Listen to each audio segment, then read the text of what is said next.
Before we begin, take a moment. If you find this story interesting, leave a comment with the number 1 and subscribe to support me.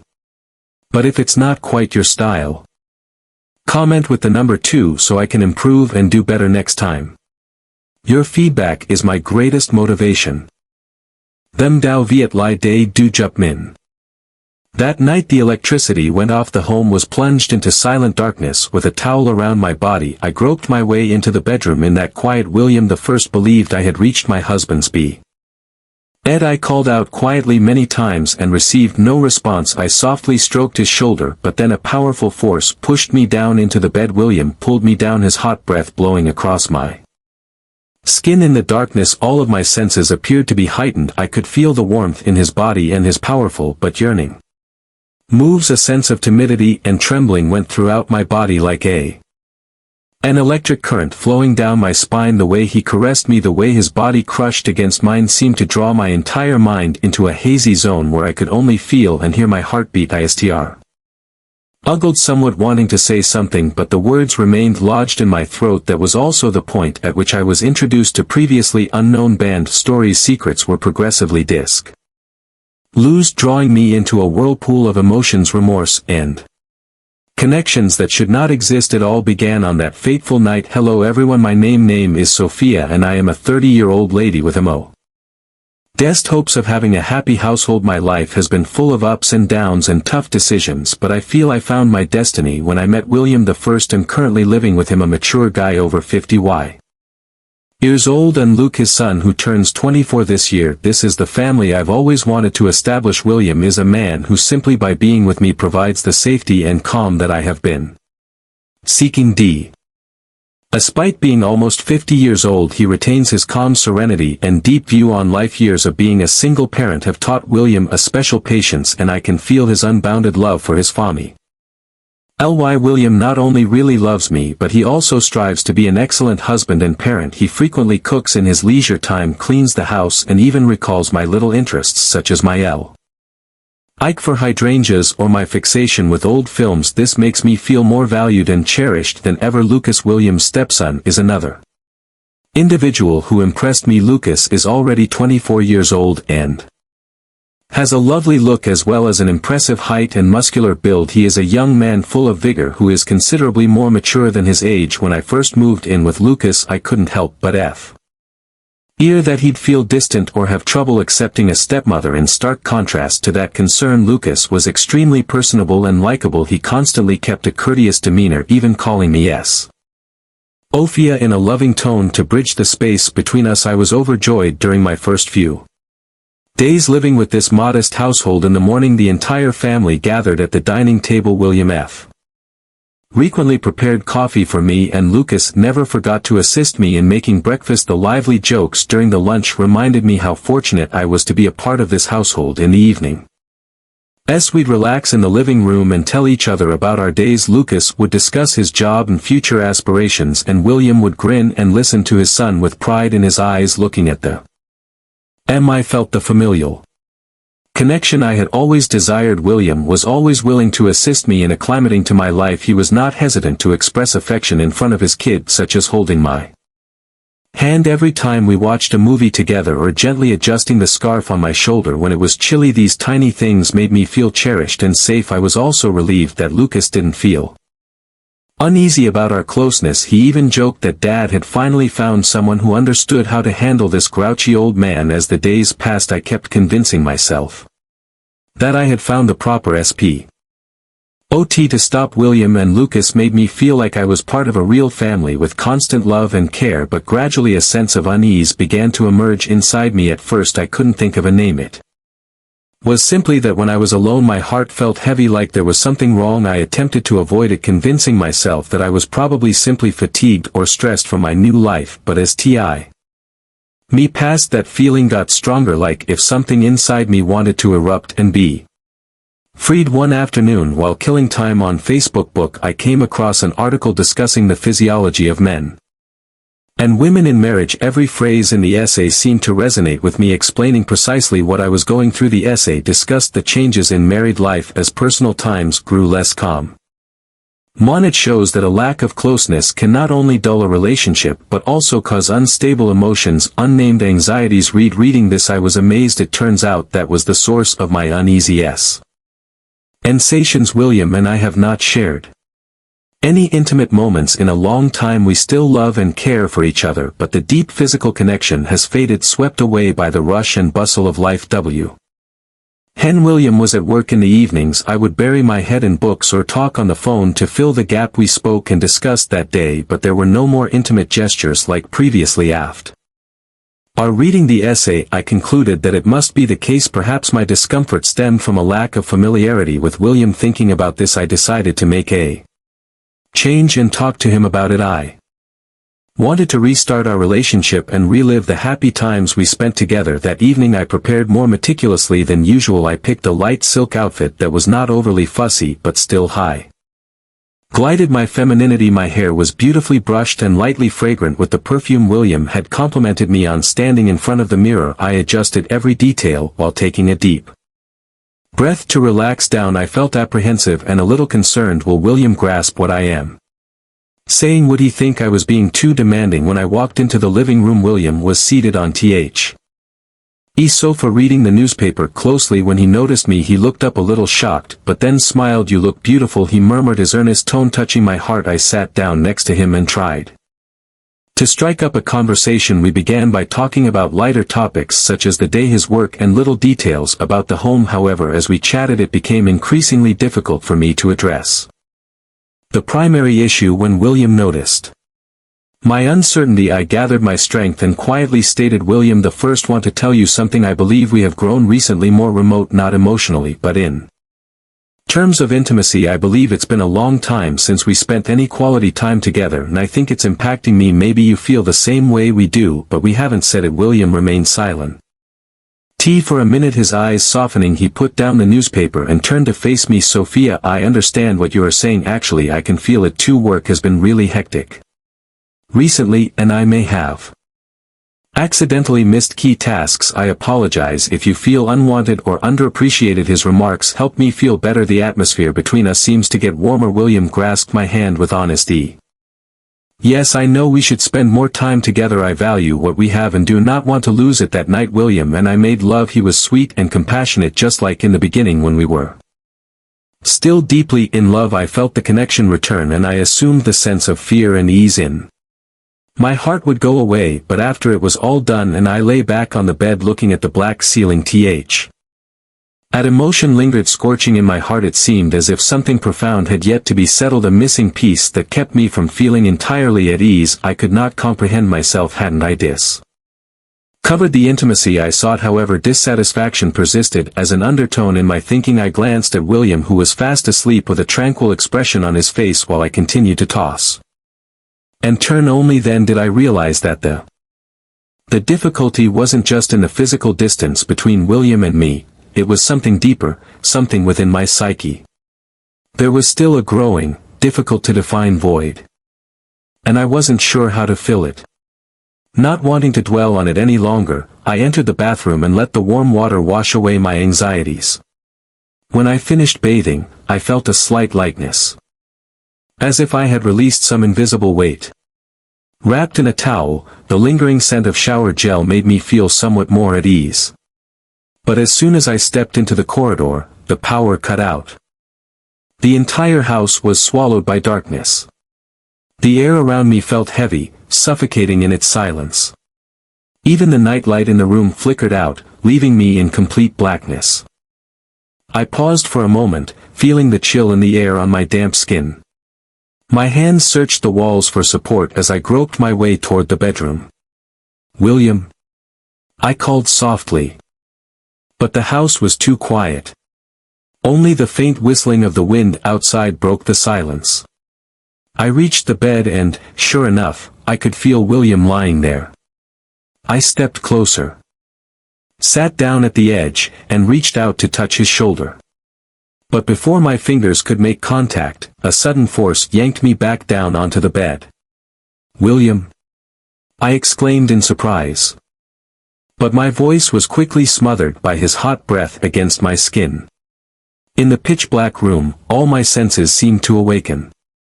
His body pressed against mine with a strength and intensity that felt almost overwhelming, as though he wanted to consume me entirely. I could feel the warmth of his body and the rapid rise and fall of his chest as his breath brushed across my ear. His touch, eager and almost frantic, sent jolts of electricity through my skin. A shiver of shyness and trembling spread throughout my body, and I found myself unable to control my thoughts. Everything inside me was swept into a whirlwind of intense and unexplainable emotions. The way William touched me, the way he pulled me close, it was as if I was lost in the darkness with no escape. My heartbeat thundered in my ears, drowning out the sound of the wind outside. I tried to pull away, just slightly, not to escape, but to regain some semblance of clarity. But William's breath and insistence overwhelmed me. And all my thoughts dissolved into the intensity of the moment. For the first time in a long while, I felt enveloped in warmth, in connection. But as soon as it was over, and the room was quiet again, a strange sense of fatigue mixed with an unsettling feeling washed over me. Just then, the lights flickered back on as the power returned. The sudden light pulled me back to reality. I closed my eyes for a moment, trying to adjust, but when I turned and saw the face beside me, my heart stopped. It wasn't William. It was Lucas. Lucas? I gasped, my voice shaking with surprise. Lucas looked at me, his eyes filled with confusion, guilt, and something else, something I couldn't place. "Sister Sophia," he said softly. Quickly sitting up and turning away, avoiding my gaze. What is this?" I stammered, my voice filled with confusion and rising anger. "Why didn't you say anything? Why are you here?" Lucas avoided my eyes, his voice barely a whisper. "Do you know what you just did? This is an unforgivable mistake." His words were heavy with guilt as he bowed his head, struggling to find the right words. "I know, sis. I don't want to justify what happened, but you know, every time I see you and Dad together, I just wish I could be loved like that. I didn't mean to hurt you, but I couldn't control myself. I'm sorry."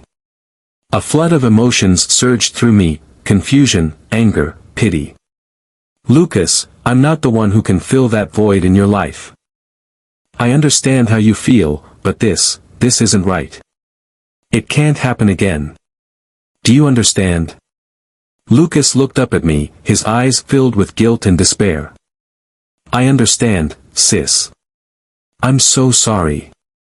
I just wanted to feel loved the way Dad loves you. But I know now that I was wrong. I promise it won't happen again." I took a deep breath, trying to calm the storm of emotions inside me. "Lucas. I won't tell William, but you need to keep your distance.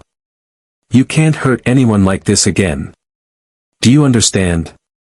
Lucas nodded, his eyes filled with remorse. "I'm so sorry, sis. I'll keep my distance. I promise it won't happen again."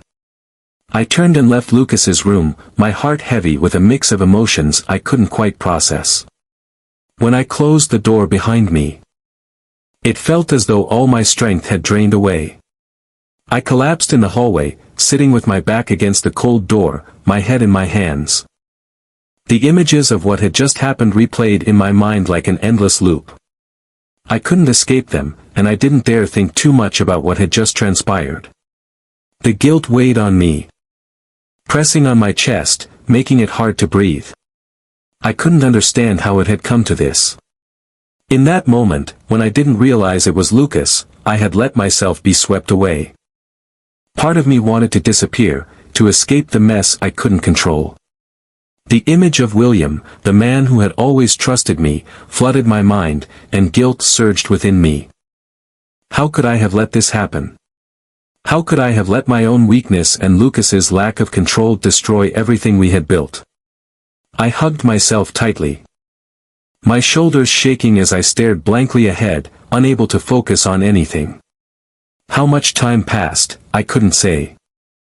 Only when my legs grew numb did I finally force myself to take a deep breath and stand. I needed to face the truth, to face William, and confront everything that was happening inside me. I couldn't sit here forever, hiding from it. I stood up, adjusting the towel wrapped around me, and walked slowly back to the bedroom. The soft glow of the nightlight illuminated the room as I opened the door. William was still lying in bed, his face peaceful in sleep, unaware of the chaos that had just unfolded. I stood there for a long time, just looking at him. His face was calm, his lips slightly pursed as if he were dreaming of something beautiful. My heart clenched in guilt. How could I have let this happen? How could I let my weakness and Lucas's actions destroy everything? I walked quietly to the bed and lay down next to William. The familiar feeling of safety was still there, but it felt distant, almost unreachable. The coldness in my heart remained, and no matter how close William was, I couldn't shake the feeling that something had changed forever. I closed my eyes, trying to find peace, but the image of Lucas's conflicted eyes and his apologetic words lingered in my mind. I knew, deep down, that nothing would ever be the same again. Since that night, things between Lucas and me have been strange. Although neither of us spoke about it, the distance between us grew. Lucas became more reserved and less talkative whenever I was around. He avoided my eyes, keeping his distance in every gesture and word. And for me, every time I encountered Lucas, a sense of discomfort and confusion lingered. An awkward feeling rose in my heart.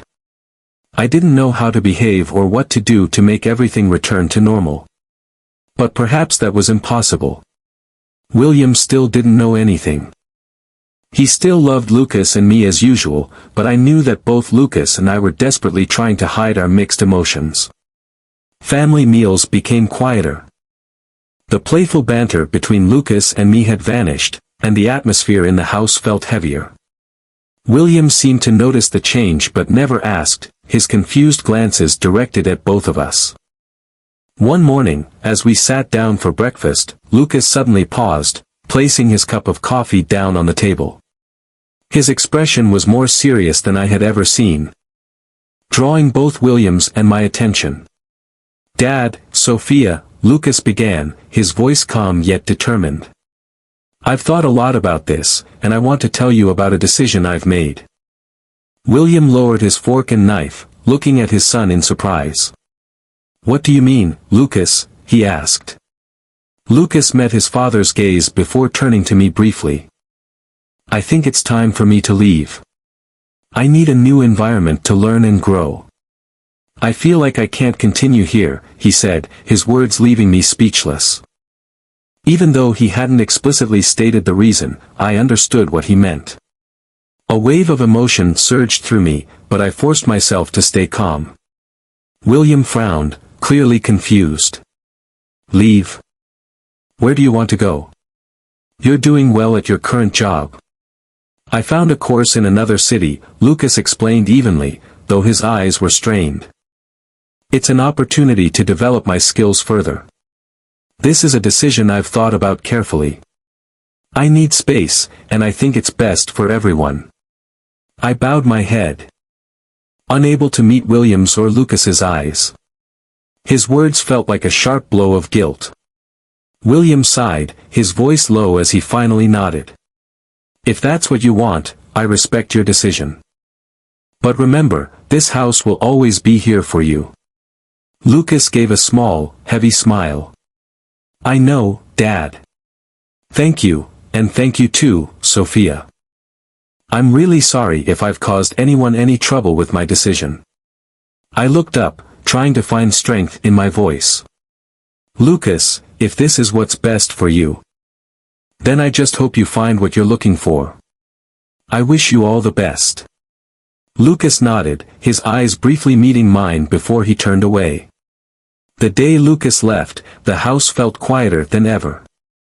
William helped him pack, his eyes betraying the sadness of a father saying goodbye to his son. I stood by the window, watching Lucas's car drive away, my heart in turmoil.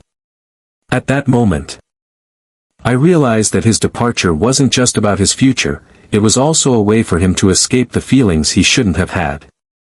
A way for all of us to be freed from the things no one dared to speak aloud. After Lucas left, the house was eerily quiet. William continued his usual routine. But his gaze often wandered to the empty space Lucas had once occupied. He would sometimes mention his son, expressing pride in the new journey Lucas was pursuing. I smiled and agreed, but inside, a mixture of relief and guilt still lingered. As time passed, life began to return to normal. William and I rediscovered our connection in the little things, the shared moments of everyday life. But every time I reflected on what had happened, I couldn't help but wonder, if I had been more careful, if I hadn't let myself get lost in the darker corners of my emotions. Would things have turned out differently? I realized that in life, mistakes can happen at any moment. And when they do, they don't just hurt you, they also affect the people you love the most. The biggest lesson I've learned is the importance of controlling your emotions and actions, especially in situations where it's easy to make a mistake that can't be undone. I also understand now that sometimes, confusing emotions don't come from relationships with others, but from internal instability. Instead of avoiding it or seeking false comfort, it's essential to face the truth about yourself and find a way to solve the root of the problem. To everyone, I offer this advice: always be honest with your feelings, but also set clear boundaries. No matter the situation, don't let moments of weakness lead you down the wrong path. The consequences can affect not only you but also the people you love. Cherish the relationships around you. Nurture them with sincerity and responsibility, and never let thoughtless actions or fleeting emotions erode the trust that's been built over time. Sometimes, a single decision can change the course of your entire life. For me, Lucas's departure wasn't just a temporary solution, it was a powerful reminder of the importance of self-awareness and the need for mindfulness in our actions. Life is not always easy. But difficulties and mistakes are part of the journey that help us grow, learn, and love ourselves and those around us more deeply. Since then, I've cherished every day with William, trying to rebuild a complete family. I know the cracks from that day will always be a part of our past, but with effort and sincerity, I believe I can still do the best I can for myself and for the people I love. Thank you for taking the time to listen to my story. I cherish every moment of sharing it with you. Goodbye. And I hope to see you again.